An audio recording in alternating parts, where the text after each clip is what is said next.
Hello and welcome to Why Conflict, a podcast that identifies ongoing conflicts and goes right into the heart of the matter with stakeholders and experts.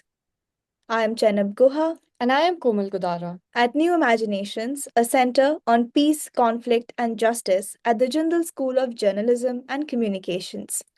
So, May 3rd, 2023 is now marked as one of the darkest days in Manipur's history. Violent clashes broke out between the majority Meitei community and the minority Kuki-Zo tribes, setting off a conflict that would soon tear the state apart. The immediate trigger was a protest against the Manipur High Court's recommendation to consider scheduled tribe status for the Meitei community. But May 3rd was not just the beginning. It was merely the spark in a long standing powder keg of ethnic tensions. Even today, the situation remains volatile. And as the nation remains consumed by election debates and legislative deadlocks, Manipur continues to burn in the background. Joining us today on Why Conflict is journalist and writer Hoihnu Hauzel, a native of Manipur. She has worked with leading Indian newspapers, including the Asian Age, Indian Express, Hindustan Times, the Times of India, and the Telegraph. Her work spans travel, food, people, and the issues of identity and conflict in Northeast India. She is also the author of Requiem for a Home in Manipur, a poetry collection shaped by memory, loss, and lived experience of the region's unrest. Thank you for joining us, Hoinu. We really hope to understand the intricacies of the conflict from you today. Good afternoon, and thank you to both of you for having me here. It's a pleasure. Thank So you. nice to have you here, ma'am. To start off Thank the you so much. conversation and to give our audience some idea, could you explain what the conflict in Manipur exactly is about in brief? We have had many conflicts, so I will refer to the long-standing conflict which we are referring to right now, which started on the 3rd of May and which continues even to this day and which does not seem to see the end of it. The land eviction was seen by people who are already very insecure as a means or a structured or an institutionalized way of grabbing land. So all of those, and of course, a growing narrative linking certain communities, here again, the Kuki-Zo, to illegal migration or narcotics, to narco-terrorism, which is very unfortunate. So the othering of the other community and completely disregarding the fact that they have been occupying a land and a space for many, many years, and to tell them that listen, you don't belong there. All of those issues have been building up. And of course, they were not just politics, they were signals. And in a very low trust environment, signals are interrupted or interpreted as threats. Therefore, what we saw played out was because of all that I have just spelled out very, very briefly. So Hoinu, you say that if I quote your poem from In Requiem for a Home in Manipur, you describe the night of 3rd May as a turning point. You say part of me died that night. So I'd like you to take us back to that night. What unfolded as you witnessed the violence, how you understood it, and why do all of us see this as a profound turning point in Manipur's history? That poem was born out of deep pain and deep sorrow, because when you live in a state, you take it for granted that security is a fundamental right that is uncalled, that is given, that is taken. And protection is something that you take it for granted because, of course, you live in a structured state. When all of that is taken away, and when you think that you belong to a very established, when I say established, I don't mean in any material sense, but a group who led a normal life and seemingly in a place which you feel that everything is settled, that you have neighbors, that everything, you go about your daily routine and you realize that the next day, all that were a part of you is suddenly gone. Of course, it pains and there will never be any words. So what I felt a deep sense of betrayal. I felt a deep sense of brokenness because the thinnest assumption that you would be safe has been torn, has been taken away. So something inside me fundamentally just switched off. And as a writer, it is very convenient for me to write behind my words and have the luxury of writing and not really getting into the public space like I'm speaking now. I would not do that. But I realized that all of these are something that I felt will no longer be. I have to step out and be the voice. I may even use the word be the self-appointed voice of the people, that I have to fight eraser. I have to fight being written off. I have to fight being undocumented. I have to fight being othered. I have to fight being called as people you don't remember, you don't belong here. So all of those things, I realized that I had to take it up in words. Therefore, the poem was born. And I realized that I had a far deeper role than a writer who hides behind, very conveniently behind doors. So that was really a turning point for me. So just as something died, something resurrected just fundamentally and internally inside me. Hoinu, to come back to the political state of Manipur, journalist Pradip had actually suggested that there are vested interests in keeping Manipur in a state of controlled anarchy. From your reporting and from your writing, you see evidence that this conflict is being sustained in a way to ensure anarchy. Yeah. See, the idea of control anarchy could be uncomfortable, but not implausible or not impossible. There are ecosystems that benefits from this instability, very unfortunately. Political actors who consolidate identity-based vote banks, for instance, and then armed groups whose relevance depends on the continued insecurity, and then the illicit economic networks, which runs in huge volumes, especially in border regions, and then the local elites who gain leverage when the state weakens. And this does not mean a single conspiracy. It means multiple incentives aligning around a condition where resolution is less rewarding and managing disorder seems to be more attractive. So therefore, unfortunately, this is what is playing out. Hoinu, interestingly, many accounts actually suggest that ordinary people across communities, they still desire peace. They don't inherently see each other as enemies. So if that's the case, then what actually do you think is sustaining the conflict today, if not the will of the people? You know, I always say the real enemy of people in Manipur are not the next door neighbors, are not one community against the others. Our biggest threat and enemies are unemployment, uh, corruption, and misgovernance.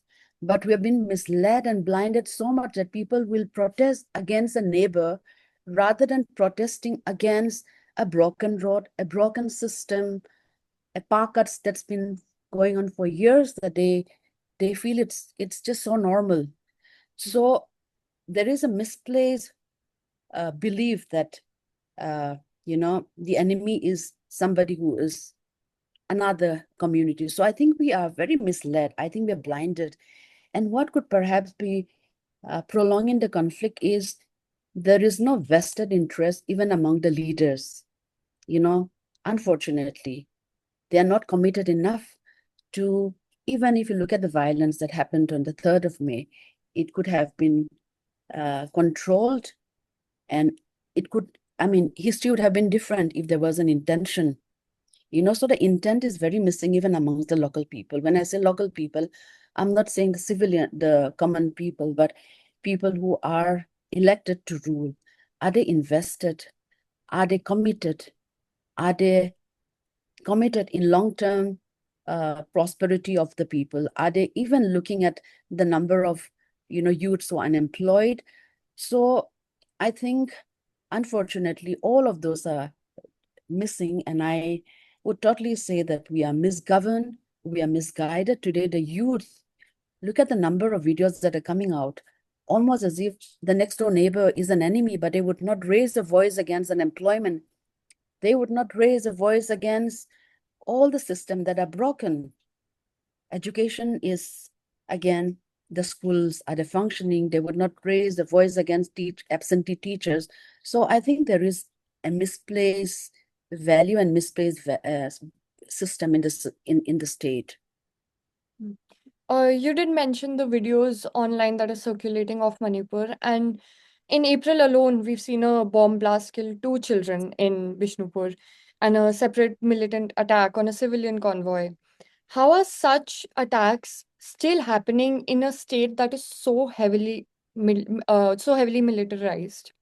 How do you think that is happening? Yes, yeah. It was very unfortunate that, the bomb blasts where 2 innocent children were killed. Most unfortunate because that happened after a long spell of no physical violence. And I think the state is still trying to get to the bottom of, who are the culprits. So until that is found, of course, we condemn that. And also the presence of high military does not necessarily mean that people are safe. The intent has to come. And local people should also understand that, is there any gain in this kind of infighting?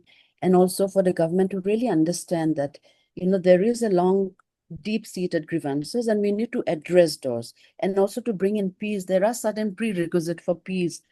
And those must be brought in meaningfully, structurally, and intently.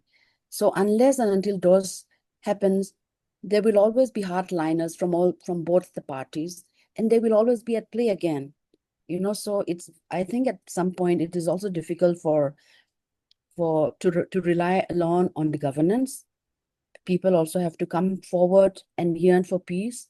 Only then I think there will be a meaningful resolution. So many parties must come together. It's not just the role of the government. The role of the government, of course, is to lead and be trustworthy. Trust deficit is also largely because people feel that, people who govern are cannot really think out of their own what do you call it, their own community. So all of those has to be addressed. Then only there will be a space created for people to even come and dialogue and talk to one another. So, if we talk about governance, another thing that Manipur has really been suffering from is silence and silence from the state. So, our Prime Minister has been humiliatingly absent from this conflict. He refuses to talk about this. Even today, as Manipur burns, the Prime Minister is seen campaigning in states like West Bengal, positioning himself as a so called feminist, all while dissing the opposition for being anti feminist. And he only also bothered to show up in Manipur in 2025, 2 years after the violence actually started, and today he remains silent again. So, what message do you think that sends when the Prime Minister is actively campaigning elsewhere when so much is happening in Manipur? Political silence carries a very, very deep and strong message. When national leadership appears absent or delayed in responding to, a crisis like Manipur, because in the entire history of India, we've never had a communal or let's say conflict running that long. It's going to be 3 years on 3rd May, in few days from now. So it sends layered signals. One, of course, is that the crisis is peripheral to national priorities, that it does not even register to the to the national conscience. It is not even registering to people to feature in our communications, in our conversations. And that crisis is absolutely not a priority. And second, that political cost is low. And also the local suffering does not demand immediate accountability. How can the biggest tragedy in the human history, where 60 people have been internally displaced, how can that not be urgent enough? We have not found a solution. There have been no subsistence allowance for people. And at what condition, in what stage have they fled the state, and how are they? There has been no institutionalized inquiry about all the 60,000 people. So I think there is a sense of, anger would be too mild a word. There's a sense of disappointment, and people are losing hope. In a country as centralized in political communications as India, silence is absolutely neutral. It is designed, it is strategic, and I don't know why that should be. And the contrast between active campaigning elsewhere And the muted engagement with a prolonged conflict amplifies that perception that we are not important. And perhaps that is something that we're beginning to understand, and that's painful for a border state, an extremely strategic border state like Manipur. If that is the feeling, and if that is the feeling that we are, beginning to so slowly sip in, that is disturbing. Would you describe Manipur today as a frozen conflict then? Many analysts would describe Manipur as a frozen conflict because of the large-scale violence that have been reduced but not resolved. If we look at the history, we had long history of violence. Initially, we had in the 90s, we had one community against the other, the Tangkhuls and the Kukis, and then later on the Kukis and the Paites. And then we had the Pangal Muslims and the Métis. And then we have the Kuki-Zo, Mizo, and the Métis now. And then now, in some pockets of Ukhrul, there is again a conflict that is starting out between the Kukis and the Tangkhuls.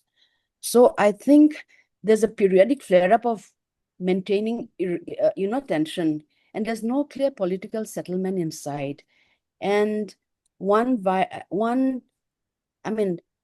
this vicious cycle of violence, there seems to be no end to it. And also, I feel it's hugely, I won't say hugely communal. In Manipur, for instance, if two people fight sometimes, and unfortunately, the fight is not just contained between two people, the communities are dragged. And so there is an underlying sentiment about why is it that communities are dragged. There is a very deep-seated insecurity that the people harbor. So that needs to be addressed and get to the bottom of it, which is why this conflict has been very prolonged. We've seen the longest. I consider myself the child or the byproduct of whatever had happened in the 80s. So all these things are because of unaddressed issues, and brushing them aside and looking at very long-term, looking at short-term solutions rather than a long-term solution. Yeah. So if we talk about the mainstream media representation of Manipur, why do you think Manipur has struggled to, gain national media attention despite the scale and the duration of the crisis, which has been ongoing for several years now? So a lot of narrative formation has happened in mainstream media spaces. Apart from that, what is something that you think people fail to talk about or get wrong when we speak about Manipur? First of all, I think the role of media is very, very important. Had it not been for the media, I think we wouldn't even be discussing what we're discussing today. When I say the media, of course, I would divide it into controlled media and also independent, sane voices that continue to write, whether they belong to an organization or not. So I'm happy for the brave new voice. I would call them the new age platforms. I think they're very invested in understanding what is happening, and they are very keen to know what are the different communities and what are the issues. So because of them, of course, we are discussing this, and it is to an extent coming to the fore. But unfortunately, we must also understand that Manipur problem has gained so much of traction because of the leaked videos, and those were broadcasted not in the traditional or conventional media, that came out in the social media. So had that video not leaked, would we be discussing? So it is unfortunate that it had to take the unfortunate incident such as that to garner this kind of support, to garner this kind of interest. The media is doing there's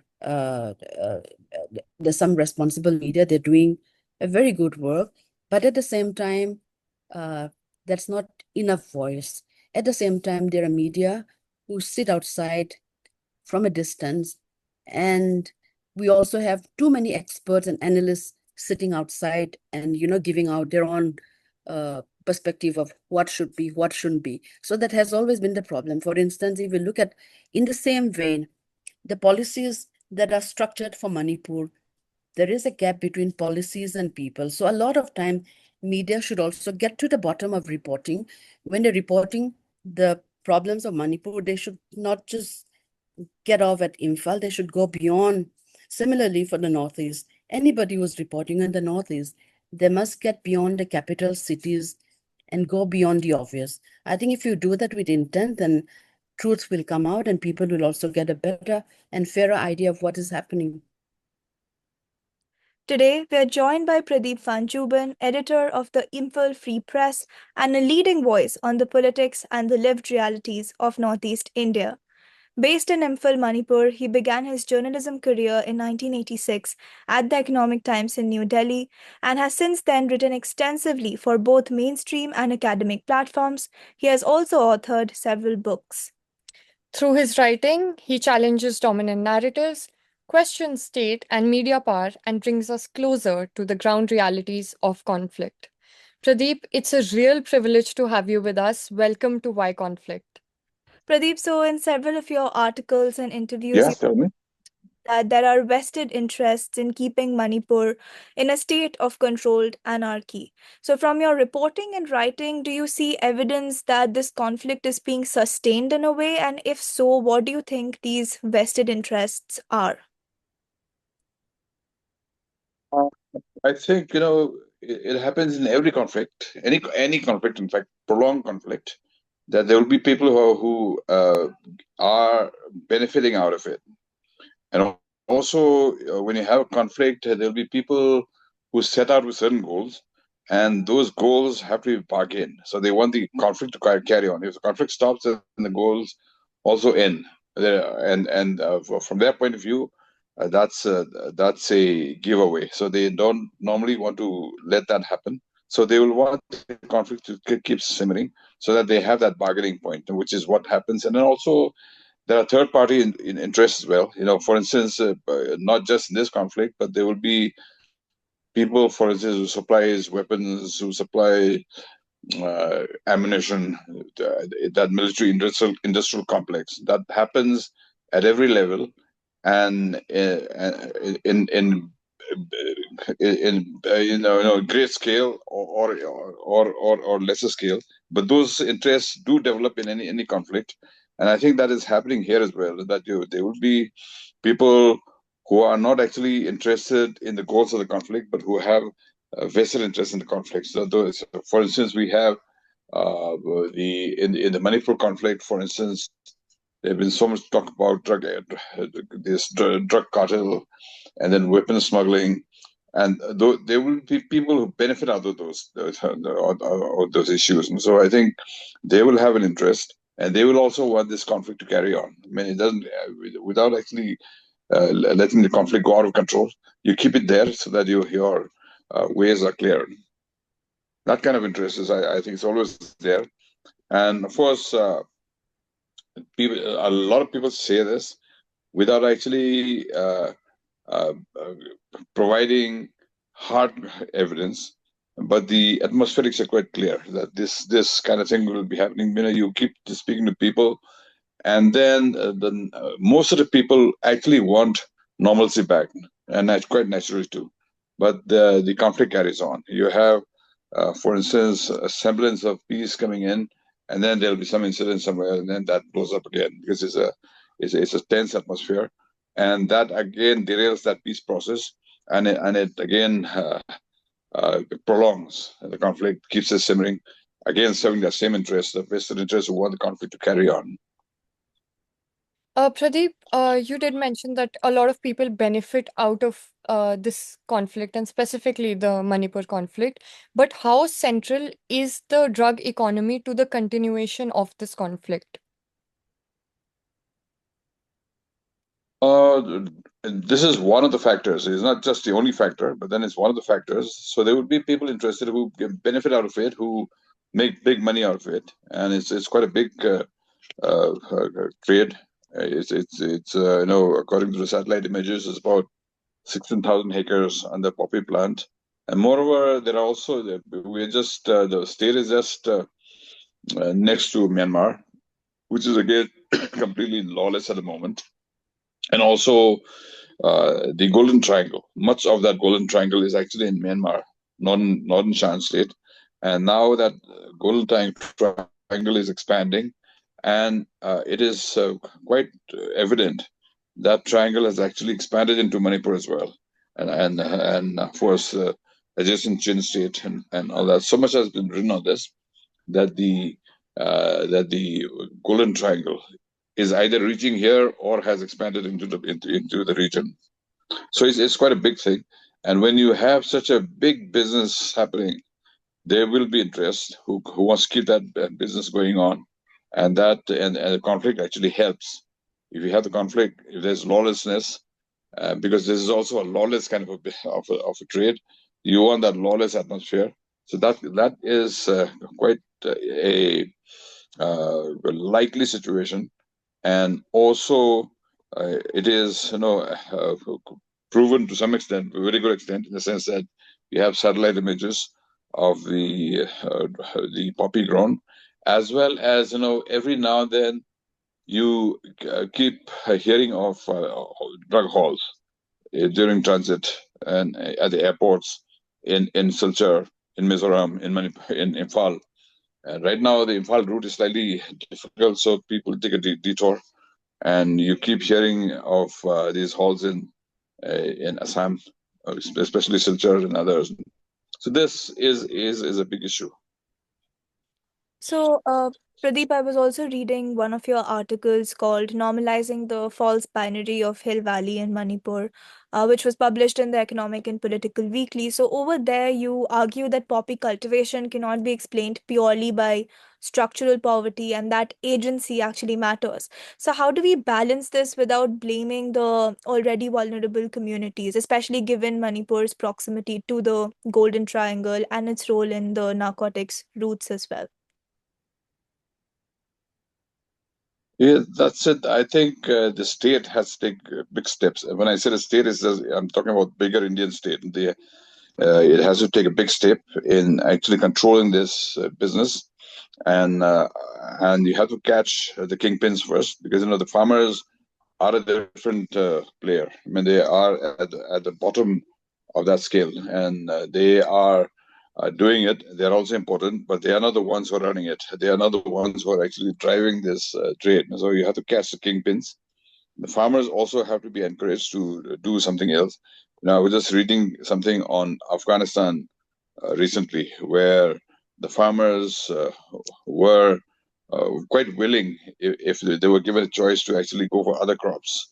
But they are poor. They just want their daily bread, and they are, if you are given that guarantee, they will do it. So I think it has to be a bigger kind of a campaign from the state to control it, that you give the carrot to the farmers, that you have other incentives, and to stick to those kingpins.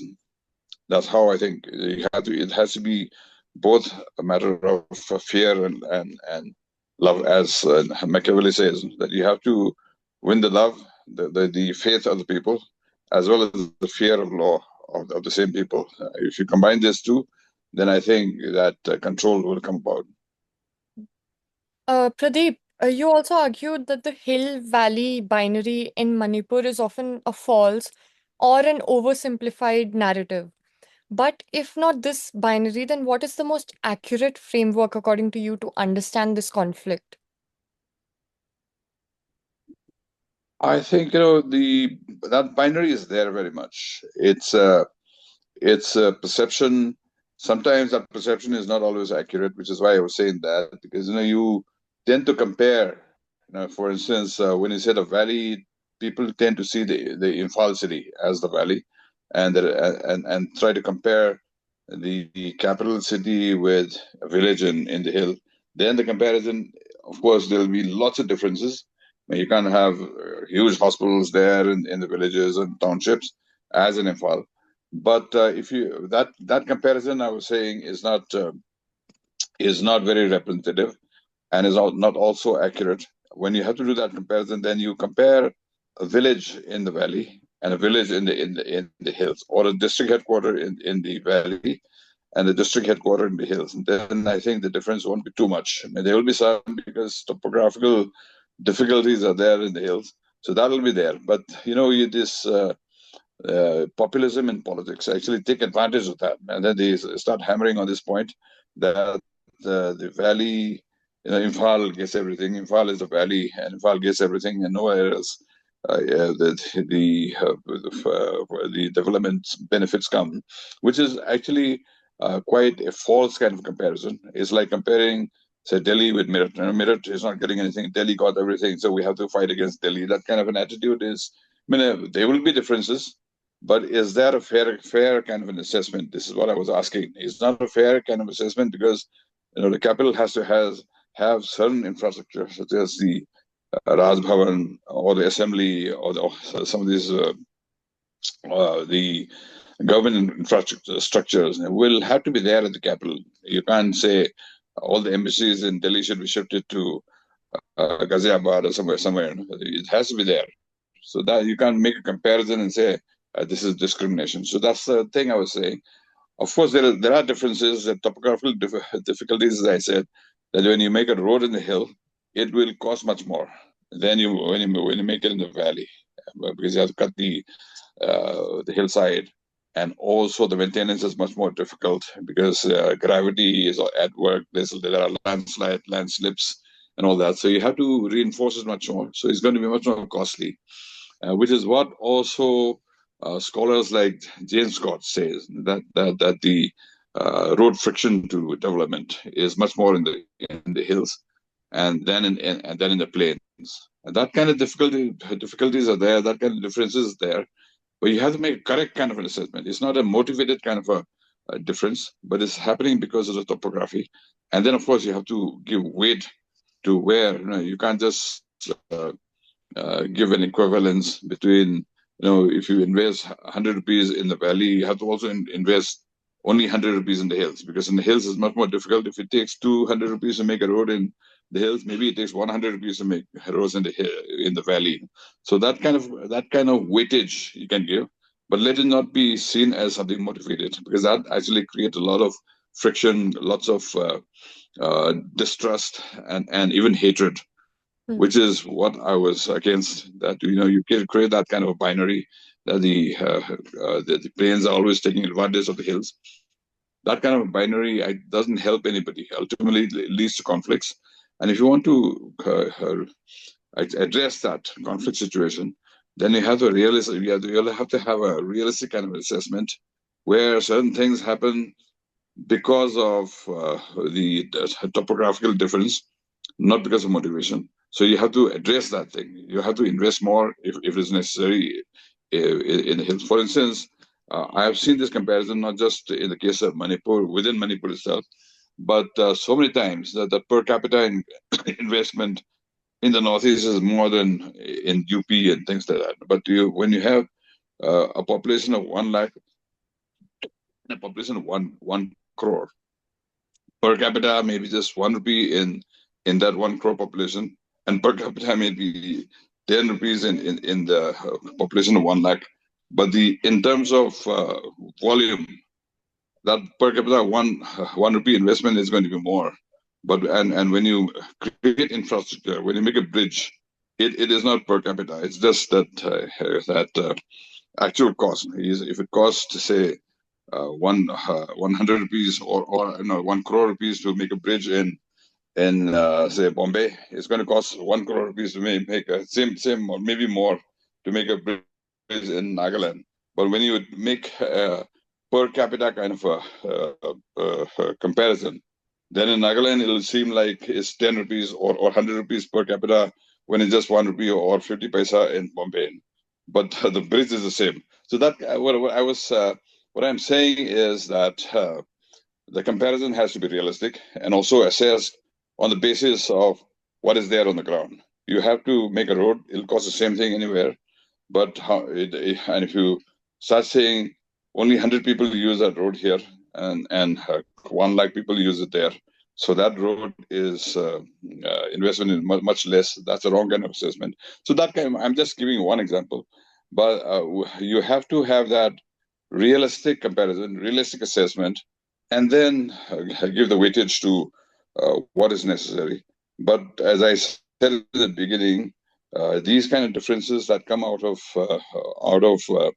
geographical destiny, as I would say, as I often say, is often used by populist leaders to actually accentuate that sense of alienation and difference, and that creates a lot of friction and the ground for future conflict, which is basically what I was saying. Pradeep, we have to come back to another one of your articles because you've written so extensively about Manipur, so it helps us understand the conflict better as well. So this article is Fire Spreads to the Hills of Manipur, which was published in the Indian Express. So there you argue that Manipur's land laws are stuck in this sort of a colonial framework, which makes them very outdated. So what makes them so inadequate, do you think, for today's realities? Oh, this particular article, I think, was about the conflict spreading to the hills. That the Nagas and the Kukis are actually beginning to have that tension, and in fact, violent confrontation. And here, I was saying that the land laws in the hills, and also the traditional notion of land, is quite antiquated in many ways. For instance, the Nagas saying the hills are theirs. And then the Cookies came later and settled in their land. They were given tenancy in those in their land, so they have no rights. That kind of a thing is there. So that actually builds another kind of friction. So if you have a land law, okay, if you want to have that traditional land law or the indigenous that customary law, then even that has to be codified so that it is applicable to everybody. You just can't say that this is my law; it has to apply to everybody. Then that friction builds up. So I was saying either that, if you want to keep that, it's not so easy to ask people to give up their customary practices and then come to the modern law. If modern law can be applied in a consensual way, you build that law and then apply it. That's the best way. But if you can't do that, even if you can't do that, if you want to keep your indigenous customary laws, then actually codify this according to this particular code. This has to be this way. Then everybody will know how to behave according to that law. But you just say that my ancestors said this, it has to be applied to everybody. Then that can create a lot of problem.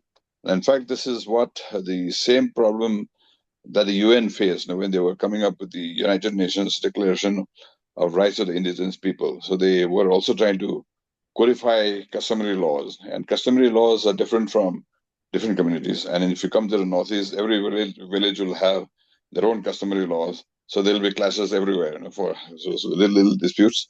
There is no the common law to settle those problems. So when you codify customary laws of different indigenous peoples, there are so many of them, and the UN faced that problem, and I was in some of the discussions, and the method they adopted was to actually use something called the JSJC in law, or the peremptory norms, where certain practices will just not be accepted. For instance, if I say in my customary law, say piracy is allowed. In my customary law, child marriage is allowed. In my customary law, sati is a practice, or that kind of that. Those things will be taken as just wrong. It's peremptory. It doesn't fit with the peremptory norms.